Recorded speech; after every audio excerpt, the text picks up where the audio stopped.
नमस्कार दोस्तों, मैं उम्मीद करता हूँ कि आप सब अच्छे होंगे, लेकिन हमेशा देखा जाए तो आरओ के लिए लगातार लंबे समय से आप पढ़ाई भी कर रहे हैं, प्रैक्टिस कर रहे हैं, मल्टीपल टाइम आप स्ट्रेटेजी चेंज करते हुए अपनी तैयारी कर चुके होंगे, लेकिन एक प्रश्न सबके ज़हन में निकल के यहाँ से आता है कि सर अब करें तो करें क्या? देखिएगा, एग्ज़ाम की तिथि आयोग प्रस्तावित करने के मूड में नहीं है। अभी तक लंबे समय से 11 फरवरी यानी एक प्रकार से कह सकते हैं 1 साल तो उस एग्ज़ाम को एक प्रकार से कह सकते हैं कैंसल हुए हो गया। उसके बाद तारीख पे तारीख लगातार मिल रही हैं। बच्चों का जो एक प्रकार से मोटिवेशनल आधार था कि हम इस बार एग्ज़ाम क्रैक कर लेंगे, इस गतिविधि में कहीं न कहीं उनके मन में संशय लगने लगा कि एग्ज़ाम की स्थिति कैसी रहेगी, कैसी नहीं रहेगी। देखिएगा, पहली बात जैसा कि आप जान सकते हैं कि एग्ज़ाम बेसिक एक समिति के आयोग के ऊपर डिपेंड है कि समिति की रिपोर्ट अभी सौंपी जाने वाली है आयोग को। उसके बाद एक प्रकार से आयोग डिसीजन लेगा कि एग्ज़ाम किस प्रवृत्ति में होगा, सिंगल वन शिफ्ट में होना है, एग्ज़ाम कब होगा, लेकिन आशंकाएँ लगाई जा रही हैं कि एग्ज़ाम वन शिफ्ट में ही होगा। दूसरी बात, इस वीक में आयोग जो है आयोग को एक प्रकार समिति रिपोर्ट सौंप रही है। उस रिपोर्ट के माध्यम से क्या तैयार किया जाएगा, ये आयोग डिसाइड करेगा। लेकिन आयोग ने, अगर आपने कैलेंडर देखा होगा, तो यहाँ स्पष्ट कर भी दिया गया है कि समीक्षा अधिकारी, सहायक समीक्षा अधिकारी के लिए 2023 के गठित समिति की रिपोर्ट प्राप्त होने के जाने के बाद उक्त परीक्षा आरक्षित तिथियों में समाहित की जाएगी। तो मैं तिथियाँ कन्फर्म करने नहीं आया हूँ, लेकिन मैं ये बताने का प्रयास कर रहा हूँ कि अब अगर आप तैयारी कर रहे हैं आरओ का, तो ये हो सकता है कि आप पीसी की तैयारी करना स्टार्टिंग कर दें। हो सकता है आप तैयारी यूपीएससी करना स्टार्टिंग कर लें, लेकिन आरओ को भी एग्ज़ाम देना है, क्योंकि आरओ में वही बच्चे एनरोल कर पाएँगे, यानी एग्ज़ाम दे पाएँगे जिन लोगों ने फॉर्म भरा हुआ है। नए फॉर्म अभी तक नहीं खुलेंगे। इस गतिविधि में हम ये कह सकते हैं कि यहाँ पर जो आरक्षित तिथियाँ हैं, अगर नंबर 6 पे जाते हैं तो आपको दिखाई दे रहा होगा कि एक तो आपके पास 27 अप्रैल देखने को मिल रहा है, और एक आपके पास यहाँ पर एक आपके पास मई देखने को मिल रहा है, 11 मई देखने को, यानी एक प्रकार से 27 अप्रैल है, 4 मई है, और आपके पास यहाँ पर 11 मई है। इसके ऊपर जाते हैं तो हमारे पास 1 जून है आपके पास, या 15 जून है।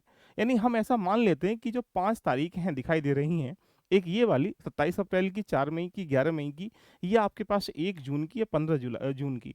यानी एक प्रकार से कह सकते हैं इस 5 तिथियों में ही आरओ का एग्ज़ाम होना है, क्योंकि यहाँ आप जाएँगे तो ये अन्य आरक्षित तिथियाँ हैं। तो मैं मान सकता हूँ कि यहाँ इन तिथियों को मानकर अगर तैयारी करना भी स्टार्टिंग आप करेंगे तो, लेकिन अब आपने अपने आप को डिमोटिवेट नहीं करना है। मेरा अपना सजेशन ये रहेगा आप सबके लिए, आप तैयारी कर रहे हैं आरओ का, तो आपके पास चुनौती बन जाती है कि कम से कम जो 5 वर्क मैं आपको बता रहा हूँ, इस हर किसी विद्यार्थी को करने चाहिए। आप आरओ का एग्ज़ाम डेफ़िनेटली 2024 में 25 में होना ही है, और ये 25 में अगर होना है तो ऐसी गतिविधि में आपकी जो तैयारी है वो किस लेवल तक अभी है, अभी उस किस लेवल तक आपको लेके जाना है। आयोग के द्वारा 2024 का पेपर आपने देखा होगा, तो यानी 11 लाख बच्चे फॉर्म भर रहे हैं, भी भरे हुए हैं। इसमें लगभग कहा जाए लगभग काफ़ी बच्चे यहाँ एनरोल करेंगे, यानी बैठेंगे 5 लाख के आसपास बैठ ही जाएँगे। ऐसी गतिविधि में यूपीपीसीएस में अगर आप देखेंगे तो वहाँ पे लगभग साढ़े 5 लाख के अराउंड बच्चे थे, 5,70,000। तो वहाँ यहाँ इसमें उसमें बड़ा अंतर देखने को मिलेगा। इसी स्थिति में अगर हम ये देखने का प्रयास करें, तो आपके पास चुनौती ये बन जाती है कि सर आरओ का एक ये पूरा प्लान होता है। यहाँ पर जीएस आपके पास 140 है, हिंदी 60 है। इसने आपने मल्टीपल टाइम पढ़ लिया होगा, मल्टीपल लाइव रिवीजन कर लिया होगा, लेकिन अभी भी कहीं न कहीं आपको अपने आधार पर ये लग रहा होगा कि अभी सर मेरा ये चीज़ें कमज़ोर हैं। इसके लिए मैं आपसे कहूँगा सिर्फ 5 काम करना, अभी से स्टार्टिंग करें। आपके एग्ज़ाम के 3 मंथ, 4 मंथ, 5 मंथ कितने भी बचे, मैं मान के चलता हूँ कि आपका एग्ज़ाम जून में हो रहा है, या आपका एग्ज़ाम मई में हो रहा है, आपका एग्ज़ाम अप्रैल में हो रहा है। ये डिपेंड आयोग करेगा, बहुत जल्दी ये स्पष्ट कर देगा। हो सकता है कि फरवरी के मिड तक ये चीज़ें स्पष्ट हो जाएँगी आपकी, क्योंकि इस वीक में आयोग को ये समिति रिपोर्ट सौंपने वाली है। इस गतिविधि में अगर देखेंगे, सबसे पहला काम आप क्या करें कि जो लास्ट ईयर का पेपर आया है यहाँ पर 11 फरवरी का, उस पेपर को लेके बैठें आज। उस पेपर को लेने के बाद आप कम से कम उसमें 140 क्वेश्चन अगर देखेंगे, करंट अफेयर को निकाल दिया जाए या करंट अफेयर को इन्वॉल्व भी कर लिया जाए। इस स्थिति में आप ये देखो पहले कि ये जो प्रश्न आया है किस टॉपिक से प्रश्न आया है। उस टॉपिक से आपके कितने प्रश्न अभी और बन सकते हैं, ये ऐसा मान लेते हैं, मान लीजिएगा आपने 140 क्वेश्चनों में से आपके 70 क्वेश्चन सही थे, ये आपके 100 क्वेश्चन सही थे, आपके 110 क्वेश्चन भी सही हैं वन टाइम के लिए मान लें, हालाँकि इतना होगा नहीं। इस गतिविधि में आपके अभी भी 30 क्वेश्चन रॉन्ग हैं, तो उन 30 टॉपिकों को मार्क करने का प्रयास करें। तो सबसे पहले 11 फरवरी का पेपर डिटेल में एनालाइज़ करें, खुद से देखिएगा। उसके टॉपिकों को एक प्रकार से डिफाइन कर लें। जब आप टॉपिक डिफाइन कर लेंगे तो इस स्थिति में आप ये देख पाएँगे कि अभी भी हमारे पास कुछ ऐसे टॉपिक हैं जो हमने पढ़े नहीं थे, आपने रिवीजन नहीं किया था। पहला काम तो ये करना है। दूसरा पॉइंट, सेकंड सिनेरियो में जैसे आप जाएँगे तो आप सेकंड सिनेरियो में ये काम करना स्टार्टिंग करें। हिंदी के 2 पैरामीटर हैं, एक पैरामीटर वोकैब वाला है, जो प्रीलिम्स में यहाँ भी देखने को मिलेगा, मेंस में देखने को मिलेगा। एक पैरामीटर आपका मेंस वाला है, मेंस का मतलब जैसे ऐसे है लेटर राइटिंग है, लेटर के साथ आपको शीर्षक निकालना है, सारांश निकालना है या उसका एक प्रकार से कह सकते हैं कैसे उसकी व्याख्या करनी है, सारणी स्वरूप कैसे लिखने हैं, शब्दों को कैसे चेंज करना है देखिएगा। ये गतिविधि ज़रूर पढ़ना स्टार्टिंग करें। उसके साथ तीसरा जो पैरामीटर सबसे अच्छा जो सिनेरियो है वो एस्से है देखिएगा। अगर आप देखेंगे तो 120 नंबर का आपका एस्से है, 120 नंबर का जीएस है, आपके पास जो बचेगा वह सिस्टी का क्या हो जाएगा, हिंदी आ जाएगा। तो अगर आप मेंस में देखें देखो ये जो 120 है, ये जो 140 है लगभग सिमिलर है, इसमें कोई चेंज नहीं है देखिएगा। यहाँ पर जो 60 है, यहाँ पर 2 पार्ट में 60 और एक प्रकार से कह सकते हैं ये आपके पास 100 है, तो इसमें कोई अंतर नहीं है। यहाँ इन दोनों में लगभग यहाँ पर्यायवाची है, यहाँ पर्यायवाची नहीं है, यहाँ मुहावरे हैं, यहाँ मुहावरे नहीं है, एक टॉपिक चेंज हो जाता है। इस गतिविधि में ये वाला पार्ट ये लगभग सिमिलर है, यानी इसका मतलब प्री और मेंस में हम अगर कंपेयर करेंगे तो आप देख पा रहे होंगे कि ये दोनों चीज़ें आपस में सिमिलर। एक्स्ट्रा करिकुलम में क्या हुआ ये वाला, तो सिलेक्शन कौन दिलवाएगा, 220 नंबर का जो एक्स्ट्रा मेंस में आ रहा है। तो 220 नंबर का मतलब जो 400 नंबर का मेंस है, अगर 220 में अगर आप देखेंगे यही आ रहा है तो इसका मतलब मेंस में हमें कमांड करनी है। सफलताएँ प्राप्त करने के लिए प्रीलिम्स ही क्वालीफाई नहीं करना है, आपको मेंस पे भी अच्छी पकड़ बनानी है, जिससे कि आप डायरेक्टली अच्छे तरीके से उसको तैयार कर पाएँ। तो मेरा मानना है कि जो एसए को रेडी करना है, तो एसए के लिए 2000 ज़रूरी नहीं कि आपको यहाँ पर आरओ का एसए ही देखना है। 2018 से लेकर या 2015 से लेकर 2023 तक जो पेपर हुए हैं देखिएगा, इन सारे पेपरों का मेंस में जो एसए का पार्ट है, उन पार्टों की फ्रेमिंग कर लीजिएगा कम से कम। उस पार्टों की फ्रेमिंग करने से आप पार्टों की फ्रेमिंग करने से ऐसे को लिखना सीख जाएँगे। वो कम से कम 20 से 30 ऐसे लिखने का अभ्यास कर लीजिएगा। तो ऐसा करने से क्या हो जाएगा कि आपका ऐसे रेडी हो चुका है, आपका हिंदी का जो पार्ट रेडी हो चुका है, तो ये आपके लिए पॉजिटिव पॉइंट बनेगा। तो यहाँ पर पहले नंबर पर पीवाईक्यू देखें, 11 फरवरी का पेपर उसके टॉपिक को मार्क करें, दूसरा हिंदी तैयार करें मेंस की, तीसरा ऐसे रेडी करें अभी, चौथा जो जीएस का पार्ट है देखिएगा प्री और मेंस का। ये जो एरिया है, इस एरिया के लिए ज़रूरी है कि कम से कम आप एक बार कंप्लीट सिलेबस को एक बार नहीं कम से कम 3 बार पढ़ लीजिएगा। अगर आपने अभी तक 3 बार सिलेबस को पूरा नहीं पढ़ा है, 3 बार पढ़ो। 3 बार पढ़ने के बाद उस सिलेबस में जो कोर एरिया है, उसके जीएस के हो या हिंदी के नोट्स बना लीजिएगा। और नोट्स वो खुद के होने चाहिए, किसी की पीडीएफ फॉर्मेट नहीं होनी चाहिए, आपके खुद के ओन नोट्स होंगे। तो लास्ट टाइम पे जब 15, 20, 50 दिन बचेंगे देखिएगा, वहाँ पर आप कंसाइज़ में रिवीजन कर पाएँगे मल्टीपल टाइम देखिएगा। और वो नोट्स ऐसे होने चाहिए जो आपको नहीं आता है, वो नोट्स में होना चाहिए। जो आपको आता है आर्टिकल 17 में क्या पता है, उसकी कोई नीड नहीं है।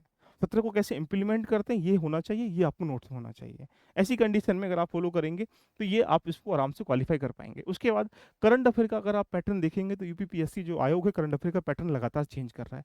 इस गतिविधि में आप ये सोचें कि लास्ट टाइम पे रेडी कर लेंगे, वो बिल्कुल भी ठीक नहीं है। आप डेली बेसिस पर या मंथली बेसिस पर ऐसे टारगेट सेट करो कि ये मेरे पास करंट अफेयर का एक मैगज़ीन है, इसको फॉलो करूँगा पर मंथ में और इस प्रकार से इसकी चीज़ों को एक कंपाइलेशन करके अपने नोट्स में इन्वॉल्व करूँगा। ऐसा करने से आप आरओ का बिल्कुल बेसिक से एडवांस तक फिर अगेन तैयारी करने के लिए आगे अग्रसर हो पाएँगे।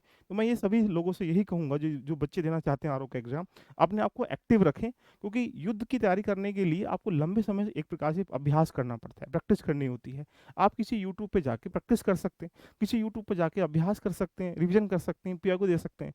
लेकिन उसकी जो नीचे की बियॉन्ड जाके जो चीज़ें रेडी करनी होती हैं, आपको प्रॉपर वे में ऑथेंटिक किताब से, ऑथेंटिक नोट से, ऑथेंटिक एक प्रकार से टीचर से या एग्जाम्पल बेस पे कह सकते हैं किसी इंस्टीट्यूट के साथ जुड़कर उन चीज़ों को रेडी करना बहुत ज़रूरी है। खुद से भी कर सकते हैं। तो मेरा ये मानना है कि आप इस समय अभी जो आरओ के बच्चे हैं बिल्कुल शिथिल ना हों और अपने आप को सिलेबस को पूरा करें, जीएस दोनों का लेके चलें, एसए को रेडी कर लो, हिंदी रेडी कर लो, पेपर पढ़ लो। ये 5 काम अभी से करना स्टार्टिंग करें। इसलिए डेली बेसिस पर अपने टारगेट को सेट करना स्टार्टिंग करें। जैसे अभी ये मान लो कि मैं फरवरी से स्टार्टिंग कर रहा हूँ और मैं 5 फरवरी से चीज़ें स्टार्टिंग कर रहा हूँ। इस 5 फरवरी से 2 सब्जेक्ट करना स्टार्टिंग करो, डेली बेसिस पर एक हिंदी पढ़ना स्टार्टिंग करो, डेली बेसिस पर एसए के कुछ कोटेशन है, एसए की फ्रेमिंग है, एसए का डायग्राम फॉलो करना स्टार्टिंग करो।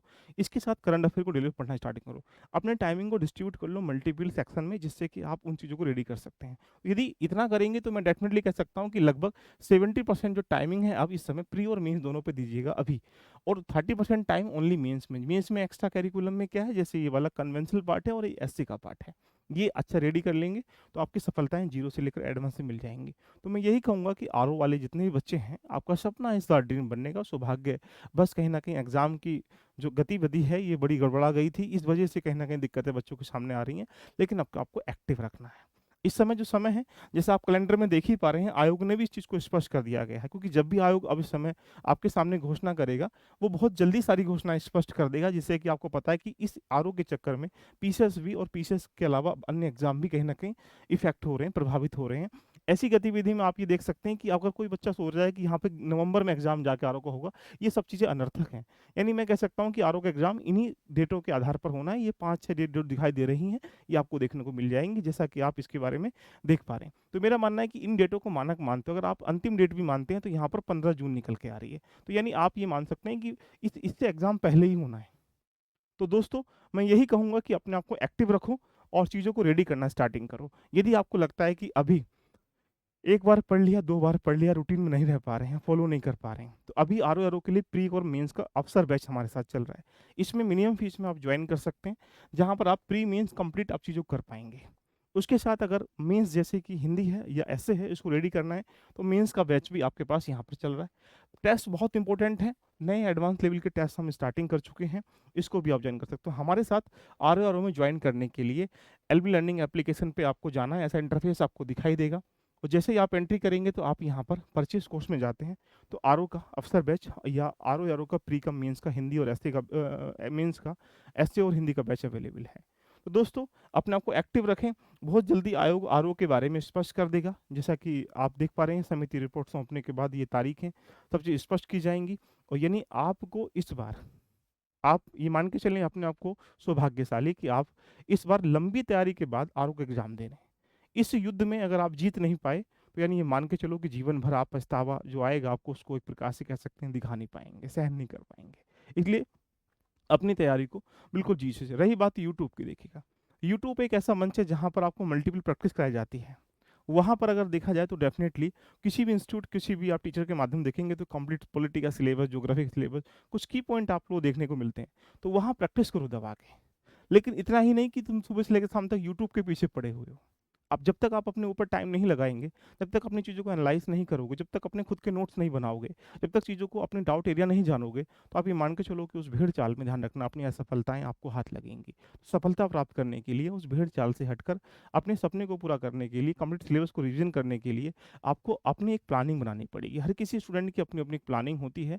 इस संसार में हर किसी व्यक्ति को इक्वल नहीं भेजा गया है। आप किसी भी रूप में देख लीजिए, खाने में, रहने में, सोने में, पीने में, ऐसे ही आपकी स्ट्रेटेजी भी सबकी अपनी अलग होनी चाहिए, जिससे कि आप सिर्फ सफलता प्राप्त कर पाएँ। पढ़ाई का कोई शॉर्टकट नहीं होता है, सिर्फ लॉन्ग कट होता है। लॉन्ग कट का मतलब आपको डीपली पढ़ना है।